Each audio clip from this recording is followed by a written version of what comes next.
Hi, I'm Wolfman Jeff, and today I'm going to be reviewing Star Trek Into Darkness. It's the sequel to the prequel-sequel reboot Star Trek made by J.J. Abrams. J.J. Abrams returned to direct the sequel, and most of the primary cast returned, including a special note, Leonard Nimoy cameoed again as the older Spock. It's notable partially because, as it turns out, Leonard Nimoy recently passed away, so this film was his final performance, and it was sort of fitting that it would be as Spock. Spock was iconic, and everybody associated him with that character, even if they didn't love Star Trek, and everybody who liked Star Trek loved him. So,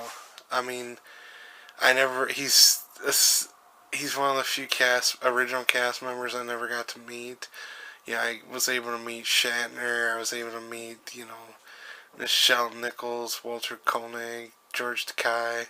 Sorry if I'm mispronouncing any of them. I even met James Doohan. I wasn't able to meet Leonard Nimoy, so that kind of bums me out. But, yeah. But, as far as this film, though, we'll get back on subject. Star Trek Into Darkness isn't a bad movie. I'll just start off by saying that. It's enjoyable. It's this kind of a mindless action film, though.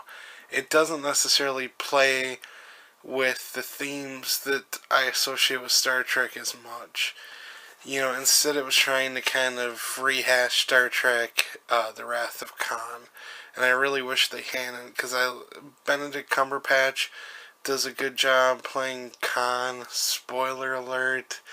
Everybody knew it in advance, even though Abrams denied that he was playing Khan. So, yeah, he was playing Khan. Khan was the main villain. So, he was actually pretty entertaining as Khan. And, they made him relatable, because it's like the line in the movie, is there anything you would not do for your family? And this crew was his family. So, you could relate to sort of his vendetta, but I don't know, it just didn't feel as fun either. It was fun, but it lacked some of the enjoyment factor that Abrams brought to Star Trek.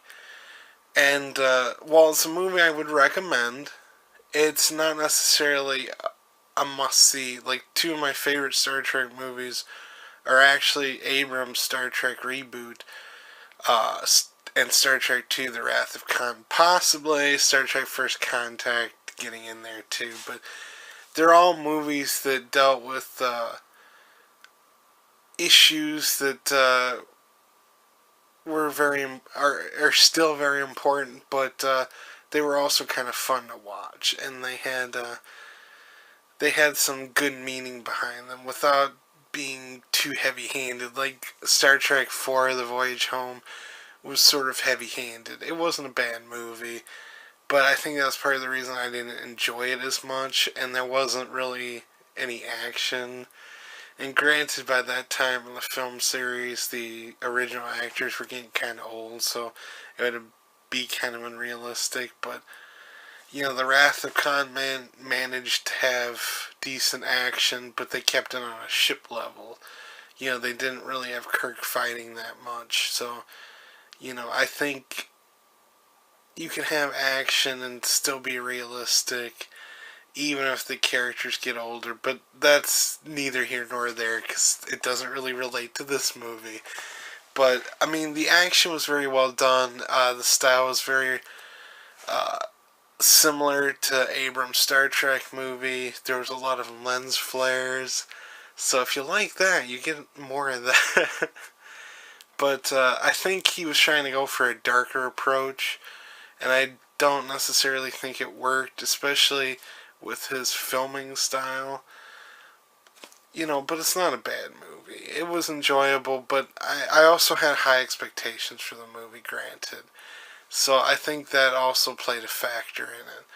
So when a movie you have very high expectations for, just turns out to be okay, it disappoints you. And I think that was the case Star Trek Into Darkness. It was kind of just a disappointment.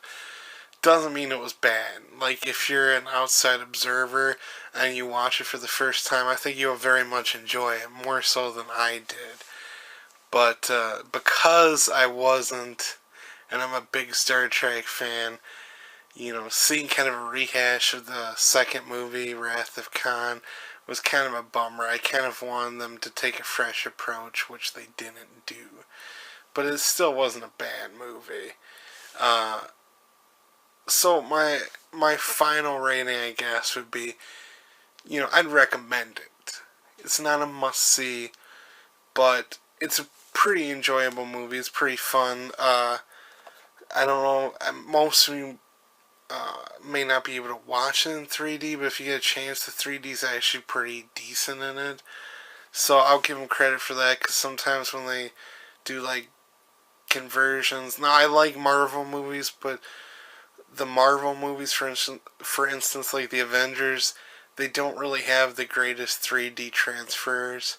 But this movie actually had a pretty good 3D transfer, so it was a pretty enjoyable experience. So if you ever get a chance to watch it in 3D, it would probably enhance the experience. So, you know, that's my review for Star Trek Into Darkness. I'm going to wrap it up. You guys know I love you. Thank you very much for watching. Peace out.